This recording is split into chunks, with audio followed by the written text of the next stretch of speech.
Yeah, after Bonkers, I went back to features. I started missing it a lot, and while I was gone, I always had my eye on features, wondering if I had made the right decision to go to TV. But TV had signed me to a long-term contract, so that kind of took me out of the equation.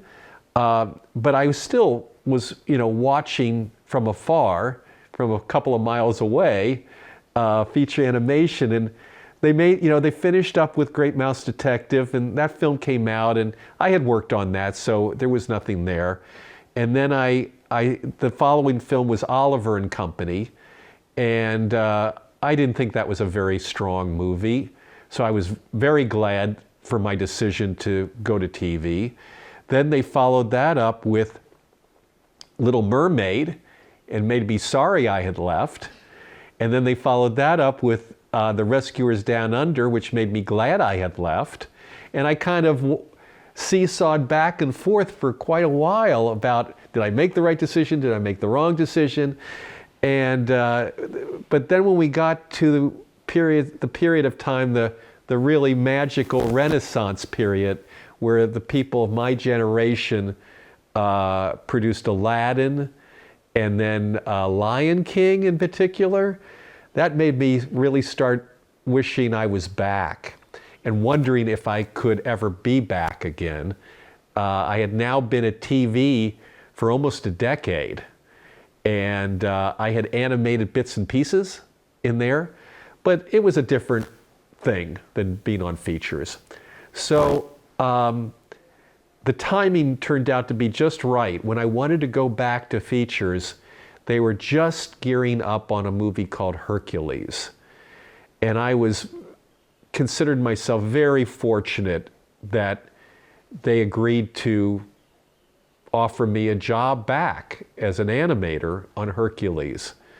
And I had a spectacular time working on Hercules. It was just really one of the great moments of my animation career. I got to do a lot of fun stuff. In particular, I worked on Pegasus, but I also worked on some areas of the movie that I could really call my own, and just had a great time, and then went on to work on Tarzan and The Emperor's New Groove and Treasure Planet. And right around the time of Treasure Planet, things started to dramatically change at feature animation. There started to be rumblings that we were going into CG animation, and that traditional animation was going to be put down. And so after Treasure Planet, the only movie that was produced after that was still traditional was Home on the Range. And, between Treasure Planet and Home on the Range, a lot of people got laid off that had been with the studio for a very long time, and I was one of them. And fortunately, because of my TV experience, I was immediately picked up to co-direct the second season of a new show called Kim Possible, which was a very, very good show, and I was very proud to be a part of it. It was brilliantly written. It just hit a home run on so many levels. So I got to direct the second season of that, and then I got pulled into working on DVDs, Disney DVDs. And I was an animation director on Kronk's New Groove, mainly because of my experience having animated on The Emperor's New Groove. And then I got to direct a DVD called Enchanted Tales, which was a wonderful experience. So my last 3 years at Disney was working within the feature animation department in a little division, very little division, called Special Projects. And what made that special was I was their one and only supervising animator. I was the only person animating in that division. And things would come up specifically for the parks, Disneyland, Disney World, Paris, Hong Kong, Shanghai, and I don't think I ever did anything for Tokyo, Japan, Disney in Tokyo. The thing that was really cool about those 3 years was I got to animate characters that I never dreamed I would have the chance to animate.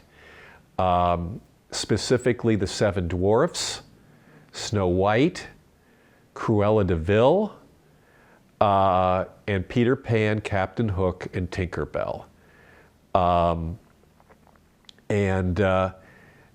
There's this very wonderful ride down in Disney World called the Seven Dwarfs Mine Coaster ride. It was I think it is still their newest ride down there. And what they wanted was someone to create the faces of the dwarves singing. And they had this new technology where instead of animatronic puppets, they had this digital process where they build the animatronic robot, but the head is resin. And inside the head are these 3 micro miniature projectors that can project out from inside the head and give you a 360-degree dimensional digital face that looks like it's part of that face. You can't separate. And they wanted me to do all the animation for the dwarves, and then that animation, frame by frame, would be copied CG-wise,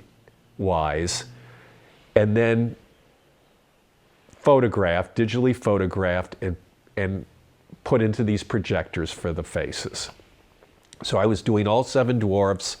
There's also this moment in the queue line when you're getting on the ride where they have these barrels. You're in the diamond mine of the dwarves, and they wanted to start creating things for the people waiting to get onto the ride, something interactive for them to do. So you're in the queue, you come up on these barrels that have these like poles sticking out of the diamonds, and you stir the diamonds with the stick, and it activates a projector that's at the bottom of the barrel up onto the ceiling of the mine, and you get this animation of the dwarves doing stuff, which I also produced. And what it gave me the opportunity to do was spend a lot of time studying the animation of the dwarves. And I was given a lot of time. And I spent hours watching that movie, and it's like that's the only movie animated feature that Walt Disney ever personally directed. And it is brilliant. It is so ahead of its time. He was doing things, they were doing things that cinematically were way ahead of their time. And ultimately, I ended up doing a lecture at the studio during the lunchtime hour on rediscovering Snow White, my experience rediscovering Snow White, which was a kind of a box I always wanted to check to do a lunchtime lecture at Feature Animation. And those months of just studying that movie backwards and forwards and really understanding how each animator was doing those dwarfs was a phenomenal experience for me, and I was very grateful for that opportunity. Then I was given the opportunity to animate Cruella de Vil. And again, whoever thinks they're going to get that chance? And so, studying all of Mark Davis's animation to make your animation seamlessly look like his animation, that was fabulous. That's just one of Disney's all-time great villains. But nothing was greater, and nothing is greater than the villain Captain Hook. And so they were designing a new ride for Shanghai, the newly opened Disneyland, the newest Disneyland. It in Shanghai, is in Shanghai. And they were going to be building a brand new Peter Pan ride that required traditional animation, not audio animatronic where my work would be transferred into another form. It was just traditional animation. And so I got to do various scenes with Tinkerbell. I got to do 2 scenes where Peter Pan is dueling with Captain Hook on the mast of the ship. And for me personally, Peter Pan was always my favorite Disney movie. So this was one of those rare times when you say, and they're paying me to do this? It was fantastic. It ultimately, the Peter Pan animation would ultimately be my final working experience for Walt Disney Studios. So I get rather often the question, you know, how did you get into animation? What does it take to be successful in animation? What I think is often a game changer, because computer animation has made it far more accessible, I think, for people. You don't have to be a good drawer. And that leveled the playing field for so many people. The draftsmanship element was always a huge component of whether or not you were going to succeed or fail in animation. Well, computers took that factor out of it. So a person who can't draw at all could technically be a great animator. But I think passion is a game changer. And perseverance. Perseverance and passion, I believe, are still huge game changers in our business, and maybe in any business, really. Because many, many years ago, when I was still directing for TV, so this would have to be, I want to say late 80s. I'm in my office, and a package comes for me, and that's unusual. You know, getting mail at Disney, that really does. You get a fan letter from time to time, but this was a little different. I open it up. It's from a young fella in Florida, and he's trying to get into the Florida animation studio, and he's being rejected. He's submitting portfolios, and it's not happening for him.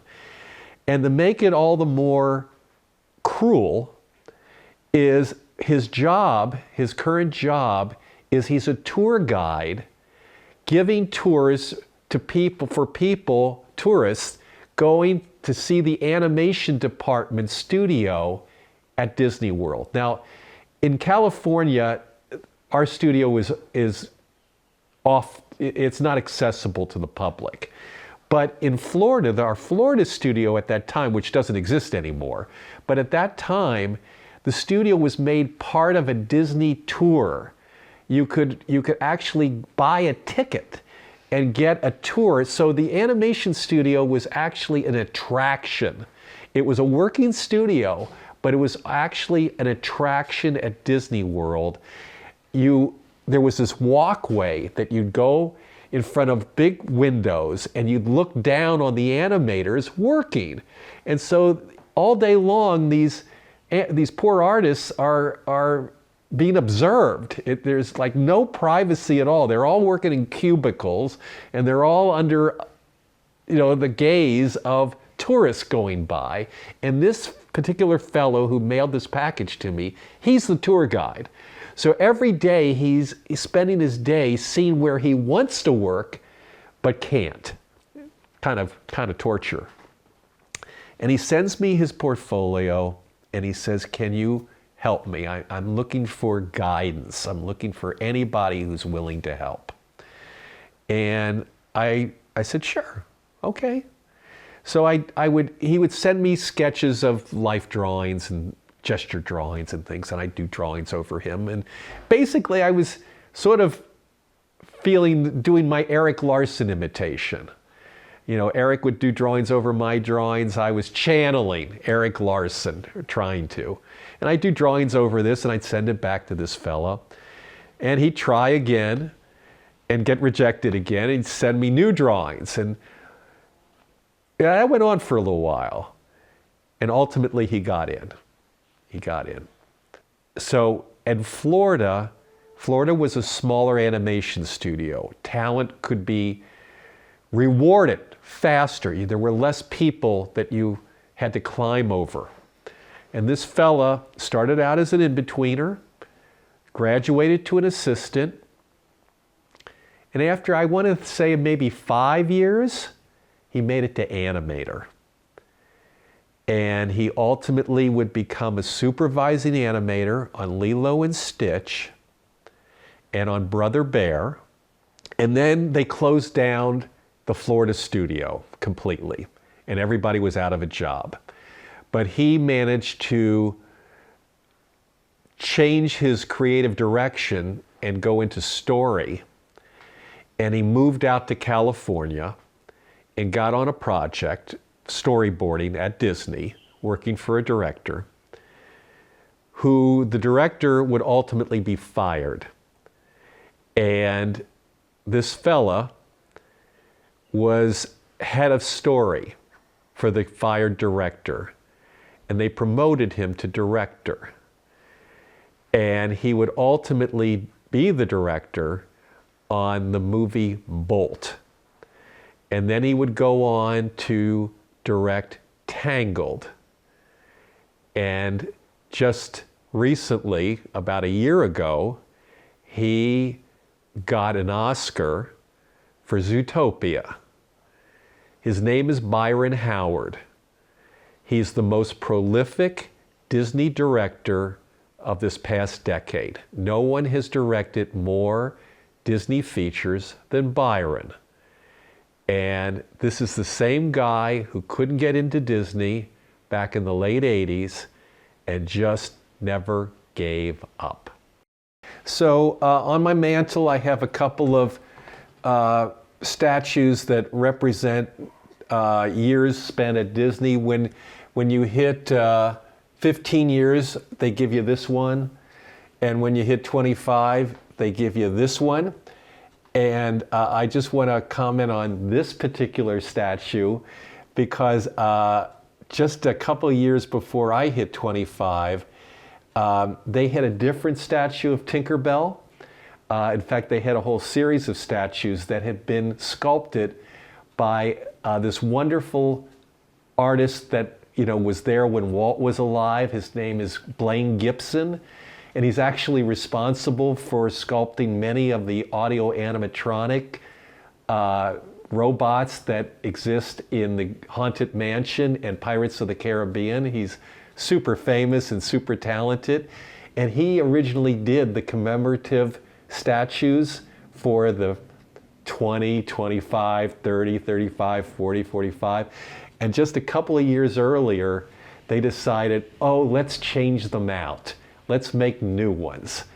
And if you came up in animation, you were going, are you crazy? The opportunity, you're changing out a Blaine Gibson sculpture? And sure enough, they did. And all I want to say is, I mean, this is nice, but it can't compare to having a Blaine Gibson sculpture. And I wish this was the original Blaine Gibson, but it's not.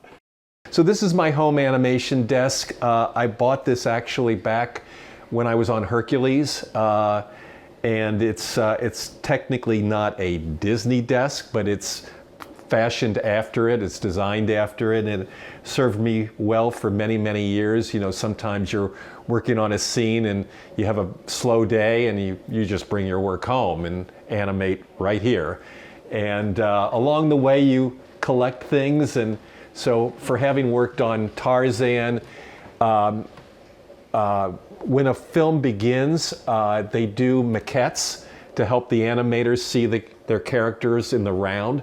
So these were done for Tarzan, Little Tarzan, there's Tantor the elephant, That back there, of course, is the llama from Emperor's New Groove. There's Kronk.